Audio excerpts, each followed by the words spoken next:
Thank you so much, Kent. And Dr. Lurie, that was fantastic to get that update from you. And I definitely wrote down, when we send in the epidemiologists, we send in the anthropologists too. It's a fantastic, but nice to see you all. While I'm getting our session underway, and apologies to the folks at home who don't get a break, we are going to go right into our next session. Let me invite our three presenters for this session to share screen and unmute. Here's how it's going to go. I'm going to introduce all of them very briefly. You all who are participating and watching have their full bios in the conference information. They are all wildly impressive people, and I encourage you to read the whole bio. We don't have time for that, but I will do that, and then turn it over to Sander van der Linden for a really, really interesting presentation demonstration of a game that has been developed to help us think through information sharing and disinformation and information inoculation. And then we'll open it up with Vish and with Ethan for some focused questions that we have already for them, and then open it up to the audience. So please do, you did a great job throwing questions in for Dr. Lurie during the last session. Please keep doing that in the Q&A, and we will curate those and ask as many as we possibly can. So in this session, Sander van der Linden from the Cambridge Social Decision Making Laboratory at the University of Cambridge, and he's going to be presenting the bad news game. We have Ethan Lindenberger, who is both an activist and starting Lorain County Community College this fall studying journalism, which is so awesome. And someone who probably needs very little introduction to some of you, VISWANATH, who is at the Harvard T.H. Chan School of Public Health in the Department of Social and Behavioral Scientists, and a leading health communication expert. So with that, let me turn it over to Sander, who's going to show us the bad news game.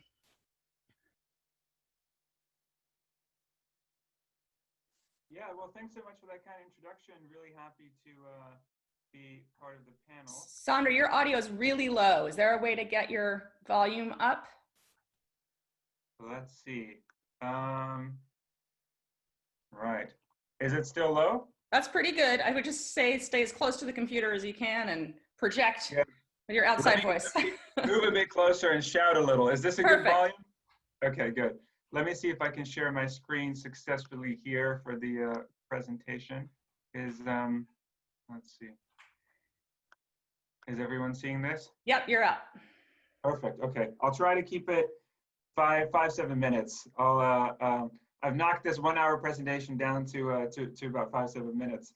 So I guess the message is pretty singular in a sense that, usually when I give this talk, I kind of explain the vaccine analogy, which obviously I don't really have to do here. But nonetheless, just to get into the sense of how we use it in psychology and how we can sort of think about vaccination in a psychological sense, that there's this interesting theory that, it's been around for a while that we've kind of revamped. And the idea really is that just as you inject people with weakened doses of a pathogen to try to trigger the production of antibodies to confer resistance against infection, the idea was maybe you could do the same with information, actually. You could expose people to weakened doses of fake news around vaccines, misinformation, techniques to deceive people on vaccine and make them more hesitant. You could expose people to really kind of microdoses of this content to try to simulate this kind of psychological resistance process where people start counter-arguing, and that kind of triggers the production of what we call mental antibodies. So there's this emotional basis, which we kind of elicit with warning people of a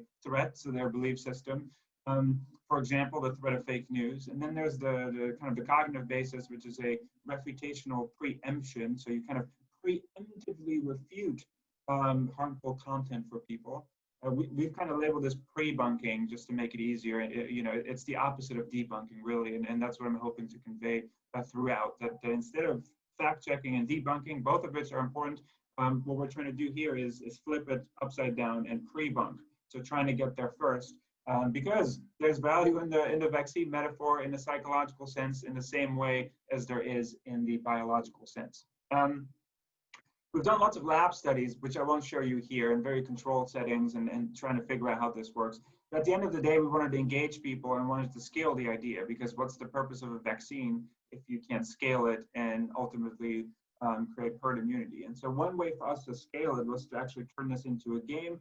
And Of course, the whole idea of spotting fake news by making it, as NPR kind of referred to it, is, it's slightly uncomfortable, but that's really the tension that we're trying to invoke here, that you kind of have to step into the shoes of somebody who's trying to deceive you in order to really know, to really understand what it is that they're trying to do. So what we're doing with this game is we're exposing the techniques that people use to deceive other people online on vaccine hesitancy and other topics.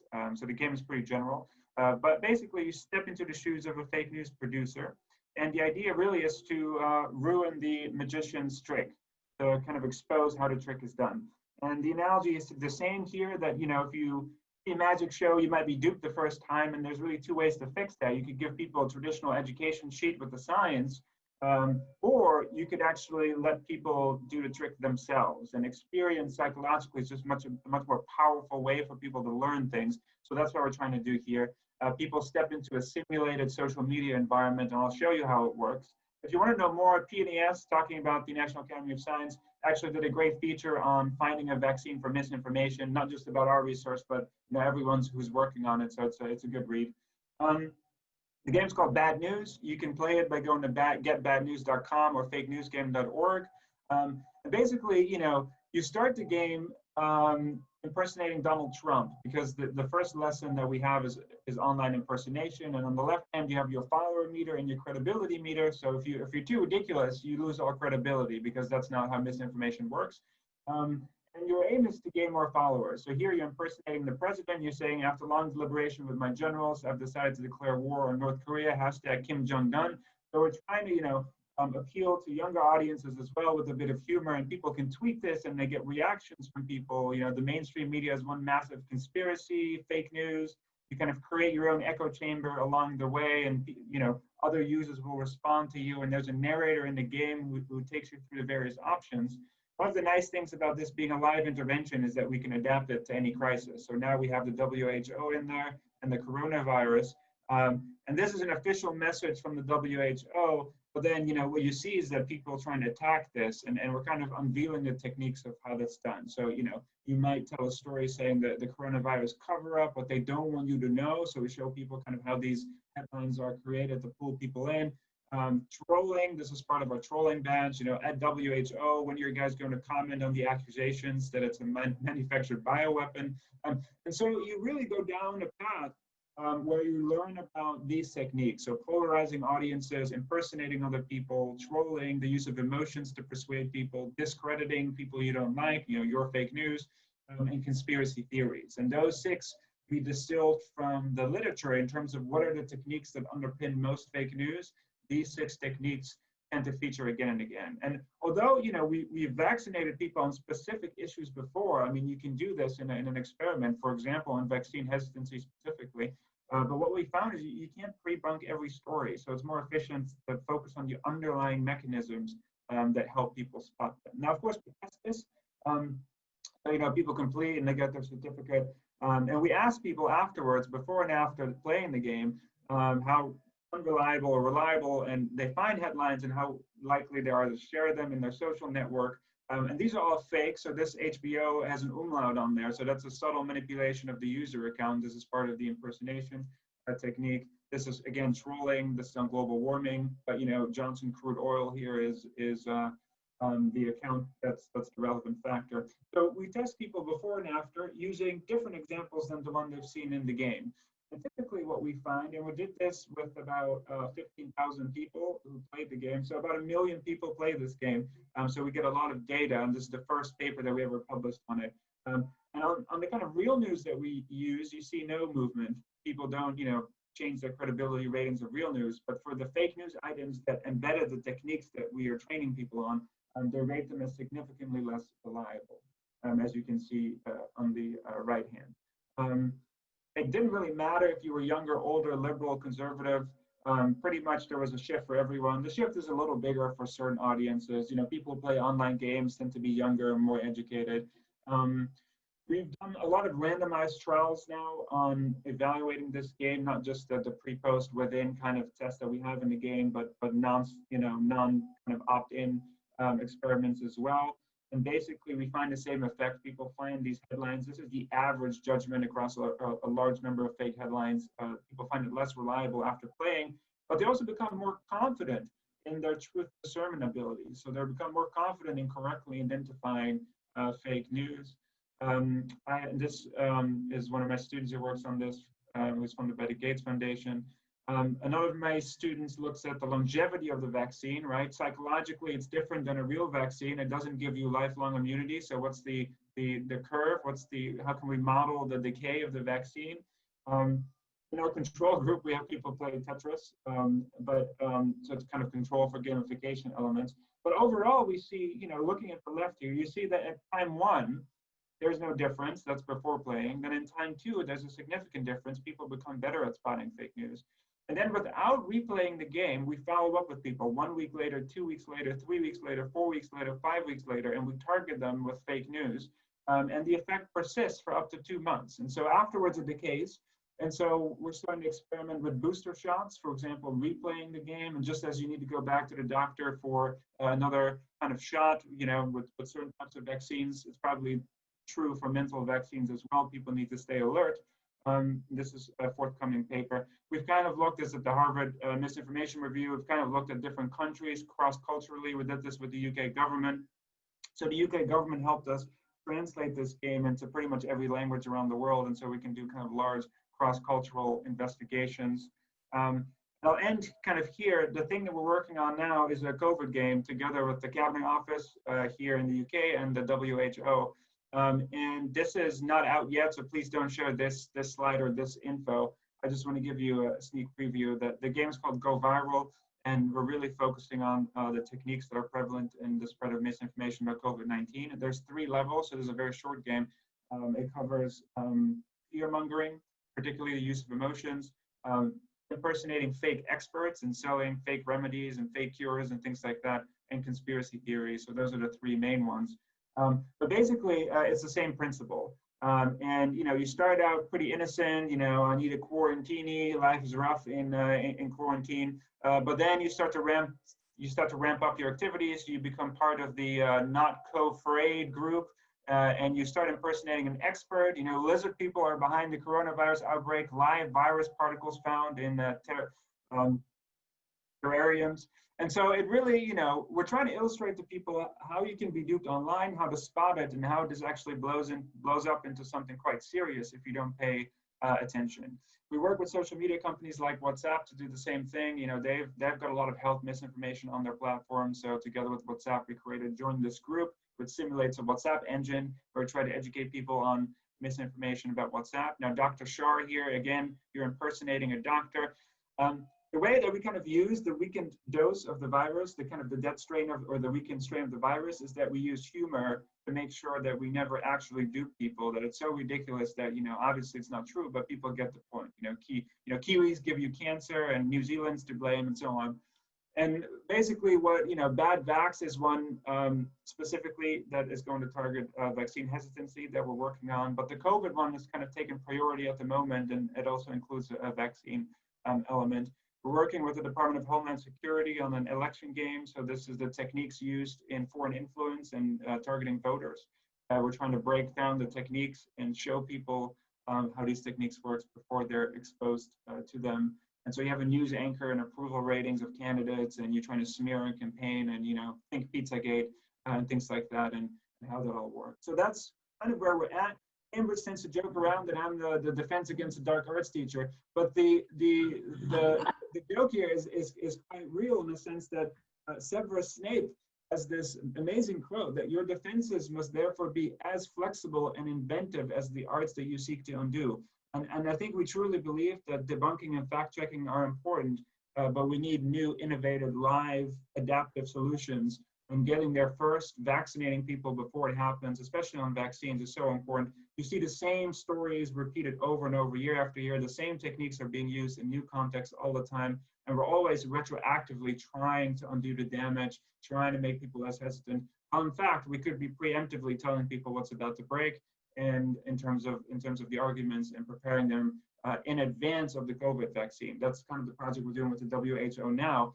I can already come up with the most prominent conspiracy theories around COVID-19. It's going to give you the virus. We have a whole list. And so we're trying to preemptively to pre-bunk what these nefarious actors are going to do in the hopes that we can create some sort of psychological herd immunity, although it might be a pipe dream, but it is kind of the aim. So thank you. That is fantastic. What a innovative, and I love the sort of gamified approach to this. And also, I think the Severus Snape quote is very apt. I'm guessing people will have a lot of questions for Sandra, both about, how do I do this? How do I bring this into my clinical practice or my health communication practice? But let me just turn briefly first to Ethan, who has a lot of experience with what it means to try to debunk vaccine misinformation, and how, as an individual, as a young individual, sort of you've gone about that in your work. Yeah, so thank you for throwing me in there, because there's a lot there that I really did appreciate about your presentation. And I would say that the pre-bunking thing is a really, really huge factor in all of this misinformation, be it an anti-vaccine misinformation, conspiracy theories at large politically. And in my experience with misinformation, a lot of it comes down to social media and how you interact with that, but also very clear factors on what determine what can influence someone to be more exposed to misinformation. They would believe it more. And those factors you can usually point to as something with age or gender, demographic, like geographical location, how much education that individuals had, be it college or high school. And someone like my mom, who didn't go to college, she had multiple children and had that parental instinct that is usually part of that misinformation campaign with vaccines. And all these different factors really influence her likelihood to believe in anti-vaccine misinformation.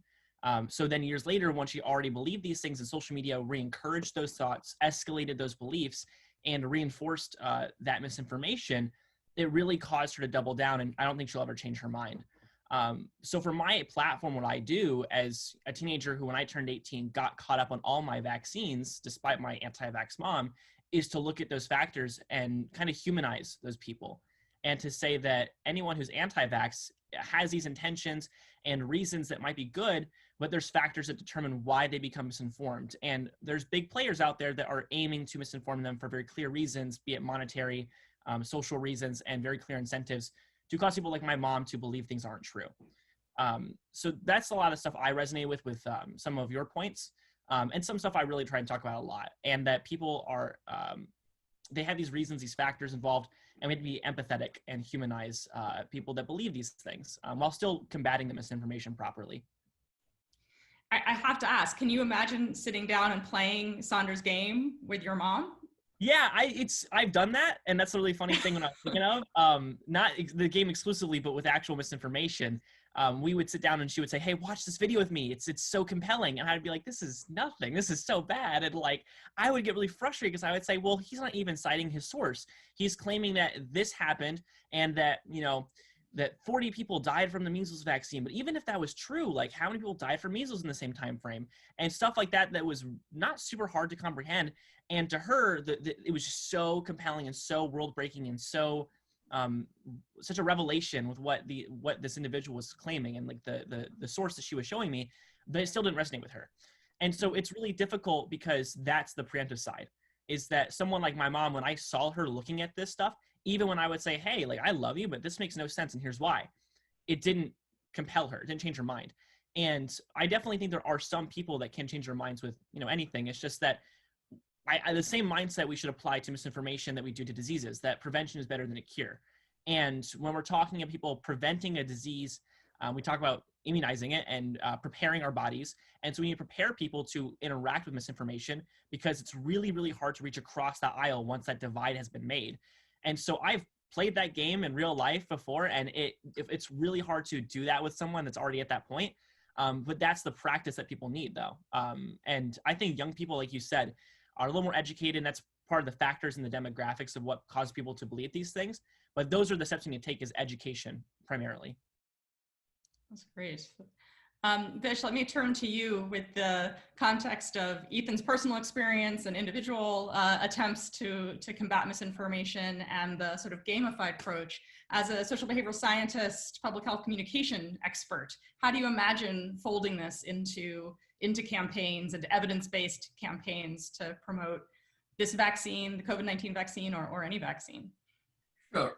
So I think, and I'm glad you asked the last part of it, whether it's COVID-19 vaccine or the immunization, childhood vaccines, because I think a lot of this depends on who the audiences are and what type of vaccine we are talking about. So if it is childhood vaccines or vaccination or immunization at that level, I think at this point, or this, in the natural history of vaccines or immunization, I think, it's a very small group, who are totally anti-vaccine. This is really a small group, as someone said yesterday. They do get a lot of attention, but really it's a very small group, and there's a not. Even though I think Ethan gave an excellent example, or it serves as an exemplar, that if people are unconvinced, if they're anti-vaccine, no amount of logic will work with that, right? So that's a different issue. But I think in the childhood immunization case, we are all focusing, we focus on those who are skeptics in that spectrum or continuity. And this is not, I think part of the challenge we have in immunization and childhood vaccines is that we are victims of our own success. Because we look around, and in most cases, we don't see people suffering from classical infectious diseases that we used to see 3, 4, 5 decades ago. And therefore, I think, we are very low on this so-called severity and susceptibility, the notion of whether I will get the vaccine, I will get the disease or not, or my child will get the disease or not, and how severe it is. So that's a problem, because, how do you ensure that people know that they could be susceptible, and once you get the infection, it could be very serious, because they don't see this around them. So from a communication point of view, we try to do this through statistics and numbers, but we know that for regular people, numbers don't work. Even as a social scientist, I have trouble really processing numbers, so in fact we just finished a survey. We got the data day before yesterday night, so I can't go into a lot of details, but almost 50% of the people said they won't let statistics influence their medical decision making. So now you can see the challenge here, right? It's not so. Most of these decisions are made through emotions, what people have called affect heuristic, so where, especially negative emotions, negative emotions have a way of focusing people's attention on a small set of features, and it's easier to retrieve these negative emotions. So I think, so when we as social scientists, try to provide facts, statistics, and talk about the chances of adverse events are really infinitesimal, I think people just don't get it. All the anti-vaccine groups, all they have to do is put one video out there, which is obviously misleading, but that can have an impact. So I think from a childhood immunization perspective, I think we need to continue to really focus on tackling this emotionally, not just by facts or science. And that's very important. I don't think we have learned that lesson very well, because we continue to focus on facts, I think, So that's on the great. other hand, if you're, as an anthropologist, you'll appreciate it. I think there are other challenges, so if you are, I can talk about this too. I think if you are from certain ethnic groups like African Americans, they have had tremendously bad experience with science, and that provides a challenge.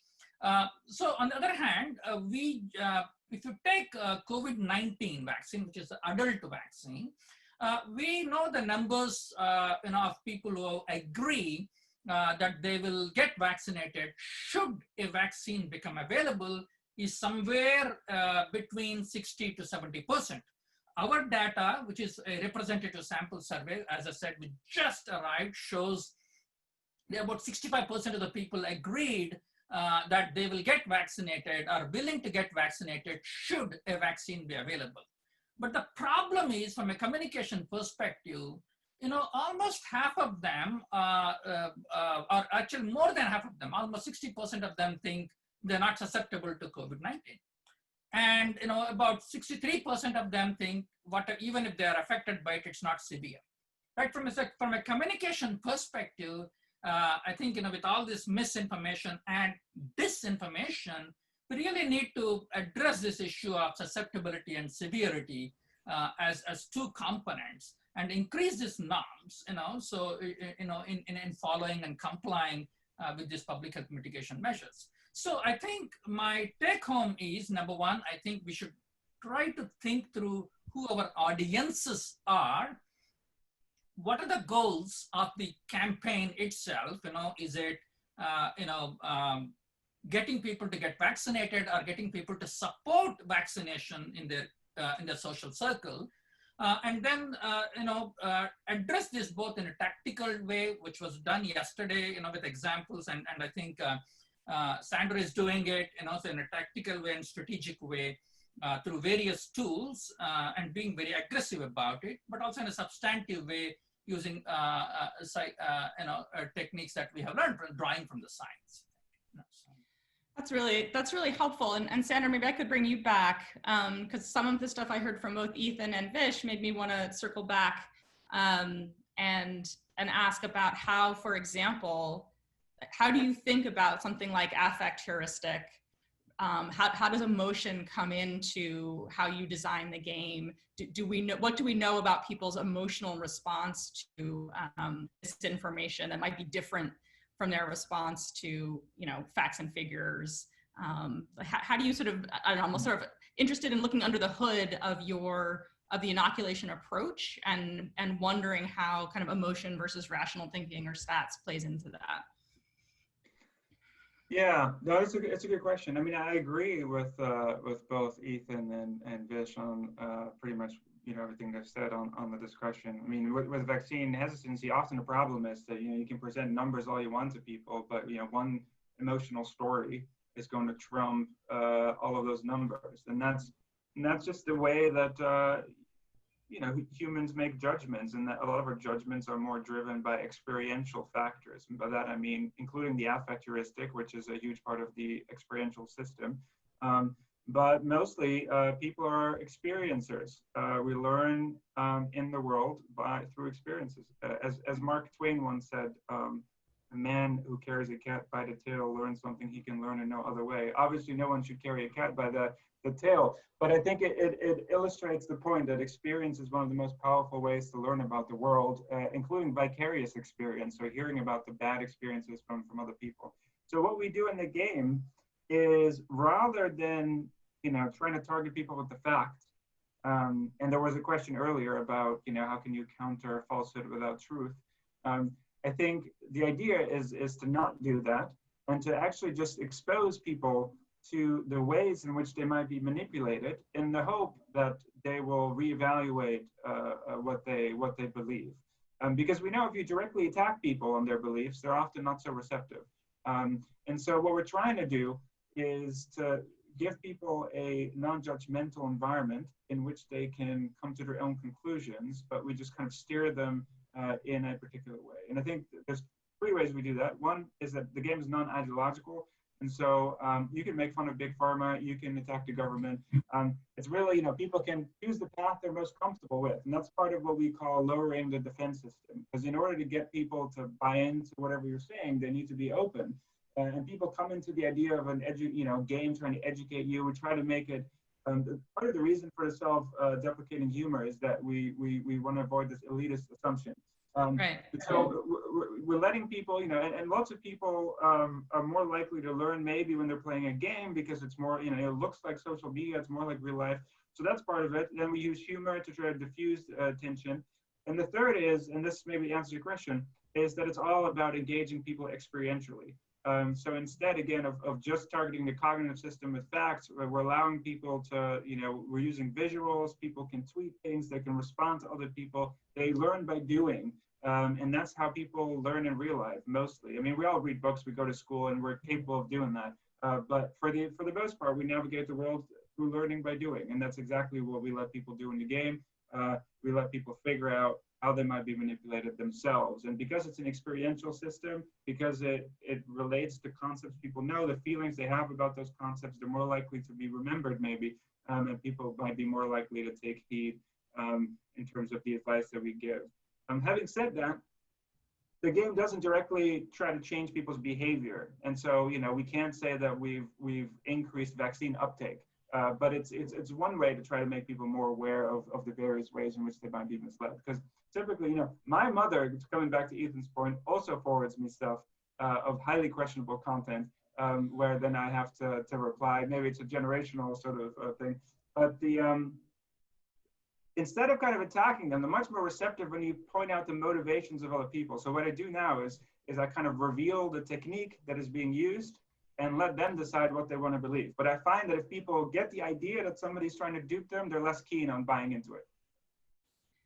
And how do they remain open to the fact that you're basically like logic checking them? Like, I think it can feel just as unpleasant to have your kid or your colleague tell you, oh, see all the ways you were just, fooled by that, as it is to say, let me give you the correct information.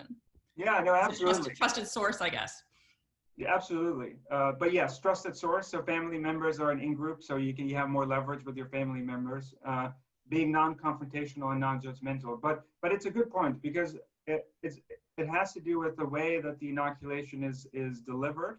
And the way we scaled it with the game is that the game itself is meant to be a non-judgmental vehicle, right? It pokes fun at people. Nobody feels threatened. It's humorous.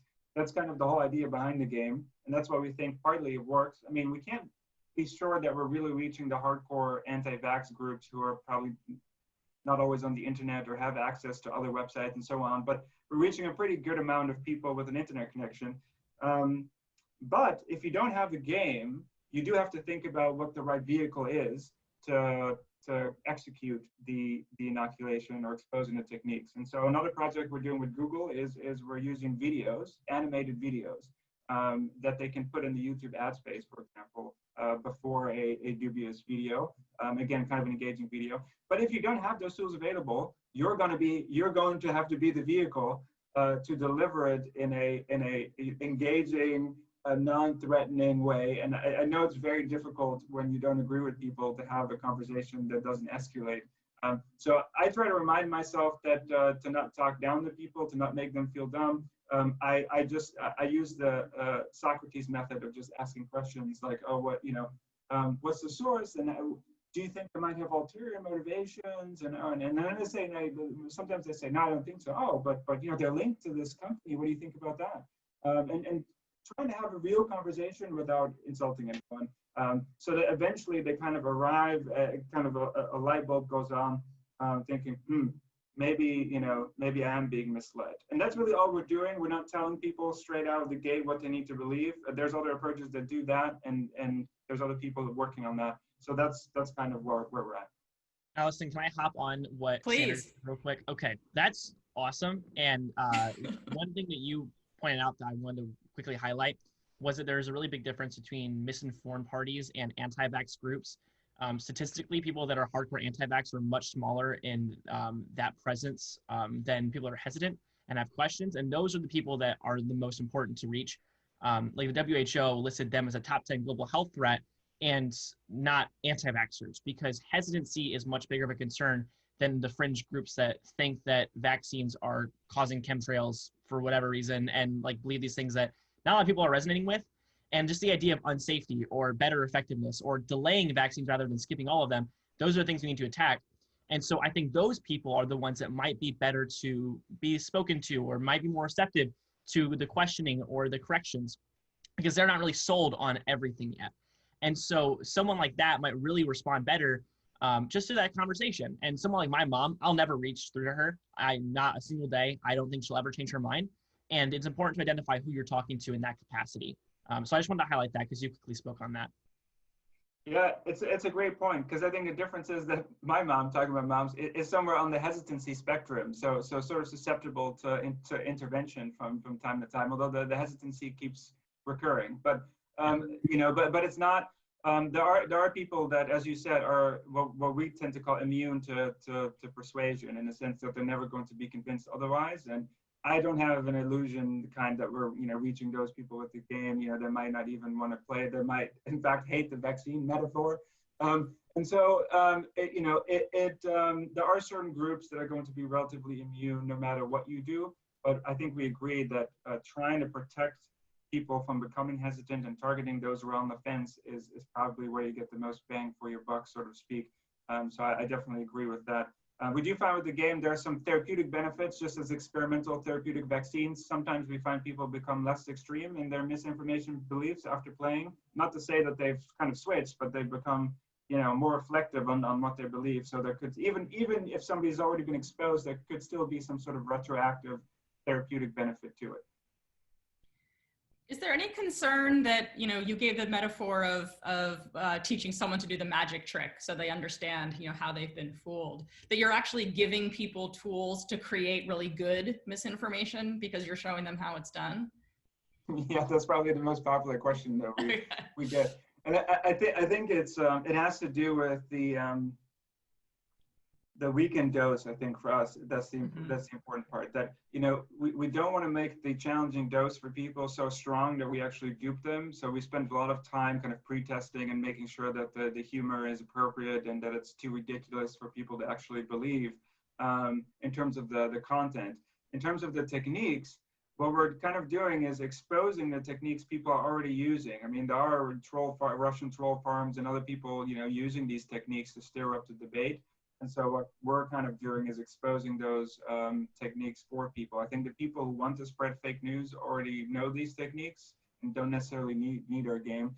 In terms of, there's two motives for spreading fake news, really. One is political and the other is financial. So two things we don't do in the game to try to avoid those side effects is we don't give people any financial incentives, and we don't show people how you can make money off of fake news, and there's no finance aspect to the game. There's no money meter and things like that. And the other is it's non-political, again, to try to avoid people using it for political purposes. So we try to avoid those side effects. Having said that, if a million people play it, if somebody gets an idea, it's always possible with anything you invent if people use it for a different purpose than you had intended. But we try to do some testing. So for example, we've scraped Reddit forums where people talk about the game, and we try to kind of listen in to the conversations people are having. Wait, did you say you make fake Reddit forums? Oh no, there is an actual Reddit forum. Oh, I thought you said fake. Okay. So I went viral on Reddit and actually crashed our servers.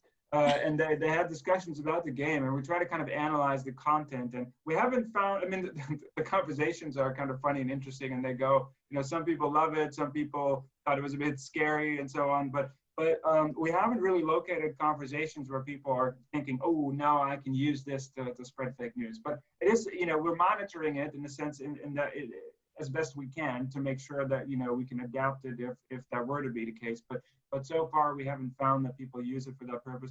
I kind of like to say, teaching people a joke isn't going to make them a stand-up comedian. But, you never know. And so we do keep an eye on it, and we think it's a legitimate concern. Similar concerns with meta-inoculation. And philosophically, you could inoculate people against an inoculation. Right. And so we're always trying to think of the next step and what we can do preemptively to try to prevent that. I think one thing we should remember is that there are different types of audiences out there, as I was saying earlier. A lot of them are not necessarily on internet or on playing games. So then the challenge will become, I think what we need is a much more nuanced view of the impact of social media and how disinformation, misinformation spread and affect people on social media.